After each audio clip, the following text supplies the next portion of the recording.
ప్రభు వెంటనే మనకు సమాధానం ఇస్తాడు. అలాగా సమాధానం మనకి ఇవ్వాలంటే మనం యేసయ్యని ప్రేమించాలి.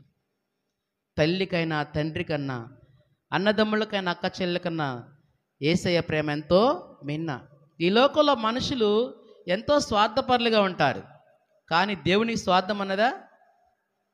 స్త్రీ తన గర్భమును పుట్టిన బిడ్డను మర్చిపోతుందా? కరుణించకుండా మర్చిపోతుందా? వారైనా మర్చిపోతారేమో, నేను నిన్ను మరువనన్నాడు ప్రభు. ఎంత ప్రేమ గలవాడు దేవుడు, ఎంత ప్రేమిస్తున్నాడు మనల్ని యేసయ్య. ఇంకేమన్నాడు? చూడుము నా అరచేతుల మీద నేను నిన్ను చెక్కుకొని ఉన్నానన్నాడు. మన రూపాన్ని ఆయన యొక్క అరచేతిలో చెక్కుకున్నాడు. ఎంతగా ప్రేమిస్తున్నాడు. కాబట్టి నువ్వు దేవుని ప్రేమించినప్పుడు ఆయనకు నువ్వు మొరపెట్టాలి. ఉదయాన్నే నీ కుటుంబం కొరకు, నీ భర్త కొరకు, నీ బిడ్డల కొరకు, అందరి కొరకు, సంఘం కొరకు ప్రార్థన చేయాలి. ఎలాంటి శ్రమల దినాల్లో ఉన్నామో తెలుసా మీకు? అక్కడ మణిపూర్ రాష్ట్రంలో మీకు తెలుసో లేదో కొన్ని వందల చర్చిల్ని కాల్చేశారు, ఎంతోమందిని చంపేశారు మణిపూర్ రాష్ట్రంలో. చూసారా? కాబట్టి ఎన్నో శ్రమల దినాల్లో మనం ఉన్నాం, రాకడ దినాల్లో మనం ఉన్నాం. కాబట్టి మనము లోకం వైపు చూడకూడదు. ఎవరి వైపు చూడాలి? దేవుని వైపు చూడాలి. ఆయన మనం ప్రేమించాలి. ఆయన నీ కోసం నా కోసం కల్వరి శిలువలో తన ప్రాణాన్ని పెట్టాడు. కాబట్టి ఆయనను ప్రేమించవలసిన ఆ బాధ్యత మనకి ఉన్నది. ప్రేమించాలా, దేవుని మనం ప్రేమించాలా. దేవుని మనం ప్రేమించినప్పుడు ఆయనకి మనం మొరపెడతాం, ఆయనకి మనం ప్రార్థన చేయాలి.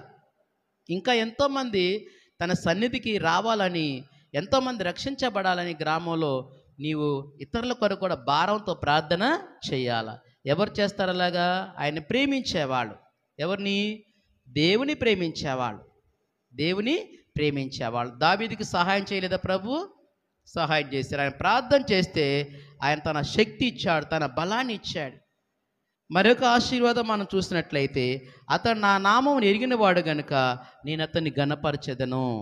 చూడండి ఇక్కడ మరొక విషయము, దావీదు చిన్న కుర్రవాడుగా ఉన్నాడు. ఒక రోజున ఇశ్రాయేలుకి ఫిలిస్తీన్లకు యుద్ధం జరుగుతున్నది. యుద్ధం జరుగుతుంటే ఆ ఇశ్రాయేల్ ప్రజల్లో నుంచి ఎవడైనా మీరు వచ్చి నాతో యుద్ధం చేయండి అని గొలియాత్ అనేటువంటి వాడు ఛాలెంజ్ చేస్తూ ఉన్నాడు. ఛాలెంజ్ చేస్తూ దేవుని కూడా దూషిస్తున్నాడు. అప్పుడు ఈ కుర్రవాడు ఆ సమయంలో అక్కడికి వచ్చాడు. వస్తే ఏమంటున్నాడు? సున్నతి లేని ఫిలిస్తీయుడు సైన్యములకు అధిపతి యెహోవాని తిరస్కరించుటకు ఈడేపాటి వాడని ఆ చిన్న కుర్రవాడు ఆ గొలియాతుని ద్వేషించాడు. చూడండి, ఆ యుద్ధంలో ఒక నున్నటి రాయి తీసుకొని, యుద్ధము యెహోవాదే. యుద్ధం ఎవరిది? యెహోవాదే. దేవుని స్తోత్రం చెప్పండి. ఆ యుద్ధంలో ఆ చిన్న కుర్రవాడు, ఇప్పుడు దావీదు ఏం చేస్తాడు? ఒక చిన్న రాయి తీసుకొని విసిరి ఆ యొక్క దాంతో కొట్టగానే ఆ రాయి వచ్చేసి నుదుటికి తగులుతుంది. తగలగానే వెంటనే బోర్ల పడిపోతాడు. వాడి దగ్గర ఉన్న కత్తి తీసుకొని వాడిని చంపేస్తాడు. ఈ కుర్రవాడు, ఈ చిన్న కుర్రవాడు. ఏం పేరు ఆ బాలుడి పేరు? దావీదు. ఏం పేరమ్మా? దావీదు. మొట్టమొదటి ఏం చంపాడు? సింహాన్ని చంపాడు. రెండవదిగా ఎలుగుబంటిని చంపాడు. తర్వాత రాక్షసు లాంటి గొలియాతును కూడా చంపి పడేశాడు. అక్కడ ఉన్నట్టు స్త్రీలందరూ అన్నారు, ఇలా కొన్ని వేల మంది స్త్రీలు అప్పుడు సంతోషంతో అన్నారు, సౌలుకి 1000 కొలదియు దావీదికి 10,000 కొలదని వాళ్ళు గాన ప్రతిగానం చేస్తూ ఉన్నారు సంతోషంగా. అప్పుడు మరి నామం ఎవరు నామం? ఎలాగ దేవుడు నా నామమును ప్రేమించున్నాడు గనుక నేను అతన్ని ఘనపరచెదను. దావీదు ఘనత వచ్చిందా లేదా? దావీదుని ఏమన్నారు? దావీదు 10,000 కొలది. ఎంతమంది చంపాడు? 10,000 కొలదని చెప్పేసి ఆయన నామాన్ని గొప్పగా హెచ్చించారు. కారణం ఏంటి? దావీదు ఎవరిని ప్రేమించాడు? దేవుని ప్రేమించాడు. దేవుని ప్రేమించినప్పుడు దేవుడు మనల్ని హెచ్చిస్తాడు.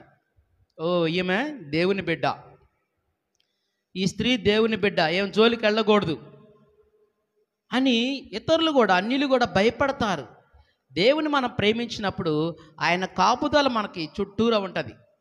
దేవుని మనం ప్రేమించినప్పుడు మనం చేసే ప్రతి పనిలో కూడా ఆయన తోడుంటుంది, ఆయన కాపుదల మనకు ఉంటుంది. చూసారా?